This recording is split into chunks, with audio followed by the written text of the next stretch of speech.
تو آئیے سیرت النبی کے اخلاقی پہلو پر روشنی ڈالنے کے لیے میں آواز دے رہا ہوں مولوی محمد عاشق الہی کو اس شعر کے ذات کہ عزائم میں سمو دو اپنے دریاؤں کی طغیانی، عزائم میں سمو دو اپنے دریاؤں کی طغیانی، اٹھو اور بخش دو ذروں کو تاروں کی درخشانی۔ مولوی محمد عاشق الہی ڈائز پر حامدا ومصلیا اما بعد فاعوذ باللہ من الشیطان الرجیم بسم اللہ الرحمن الرحیم انک لعلی خلق عظیم صدق اللہ العظیم۔ حکم مستحکم و مخاطبین محترم، آج میں آپ کے سامنے اس جلیل القدر، عظیم المرتبت اور رفیع الشان ہستی کے تذکرے کی سعادت حاصل کر رہا ہوں، جو ایک طرف تاریخ انسانی کا سب سے بڑا ہمدرد، سب سے بڑا غمخوار اور سب سے عظیم محسن ہے، تو دوسری طرف تاریخ ظلم و جور کا سب سے زیادہ ستم زدہ اور سب سے زیادہ مظلوم و مکروب بھی، جو سارے جہاں کا درد اپنے سینے میں سمیٹے ہوئے تھا، جو خنجر چلے کسی پہ تڑپتے ہیں ہم امیر کا حقیقی مصداق تھا، اس ذات مقدس نے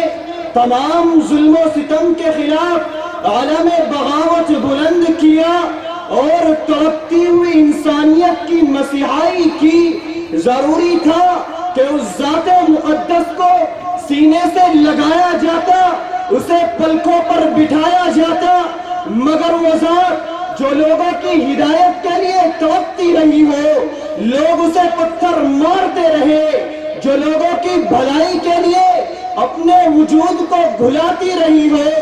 لوگ اس کے ساتھ اور اس کے حمایتیوں کے ساتھ ظلم و جور کے پہاڑ توڑتے رہے، جن کا ذکر کرنے سے رونگٹے کھڑے ہو جاتے ہیں، کلیجہ باہر کو آنے لگتا ہے، مورخ کا قلم رک جاتا ہے۔ خدا کی پناہ، کبھی اس ذات مقدس کے راستے میں کانٹے بچھائے جاتے ہیں، تو کبھی کوٹھوں کے اوپر سے اس معصوم ذات کے جسم پر کوڑے کرکٹ کے ٹوکرے پھینکے جاتے ہیں، تو کبھی اس چاند سے زیادہ حسین چہرے اور مبارک جسم کو خون سے نہلا دیا جاتا ہے۔ اللہ اکبر! ظلم کی انتہا وہ کعبۃ اللہ جو تمام مخلوقات کے لیے، جانوروں کے لیے، درندوں کے لیے، پرندوں کے لیے امن کی جگہ ہے، سلامتی کی جگہ ہے، لیکن جب خدا کا سب سے محبوب، سب سے پیارا بندہ خدا کے سامنے سجدہ کرتا ہے تو اس کی گردن میں کپڑا ڈال کر کھینچا جاتا ہے، جس سے گلا گھٹنے لگتا ہے، آنکھیں باہر کو آنے لگتی ہے، تو کبھی اونٹ کی اوج رکھ دی جاتی تھی جس میں مرو غلاظت ہوتی تھی، اور کبھی اس مقدس سر کو کچلنے کی کوشش کی جاتی تھی جو بے خوف اللہ کے سامنے زمین پر رکھا ہوتا تھا۔ عین محترم، تاجدار بطحا کے اخلاق کی داستان تاریخ کے اوراق سے پوچھو، مکہ کی گلیوں سے پوچھو، ان کی سیرت و اخلاق کی داستان صحن کعبہ اور سرزمین عرب سے پوچھو، یہ سب تمہیں تاجدار بطحا کے خلق عظیم کے نغمے سنائیں گے، یہ تمام ان کی سیرت و اخلاق کی روداد سنائیں گے، جنہوں نے گالیاں سن کر بھی دعائیں دی، جنہوں نے امت کی خاطر اپنی زندگی، اپنی جان، دندان مبارک اور متاع عزیز سب کچھ قربان کر دیا۔ میرے عزیزو، فتح مکہ کی داستان سے کون ناواقف ہے؟ اس دن جانی دشمنوں کے ساتھ پیغمبر کے برتاؤ اور ان کے اخلاق کریمانہ کو کون نہیں جانتا؟ جب مسلسل 20 سال تک مصیبت جھیلنے کے بعد سن 8 ہجری میں مکہ فتح ہوا اور صحن کعبہ میں تمام مجرمین قریش بیٹھے ہوئے تھے، وہاں وہ بھی بیٹھے ہوئے تھے جنہوں نے آپ کے عزیزوں کا خون بہایا تھا، ان کے سینے چاک کیے تھے، ان کے قلب و جگر کے ٹکڑے کیے تھے، وہاں وہ بھی موجود تھے جنہوں نے آپ پر پتھر برسائے تھے، آپ پر نجاستیں پھینکی تھی، وہاں وہ بھی موجود تھے جنہوں نے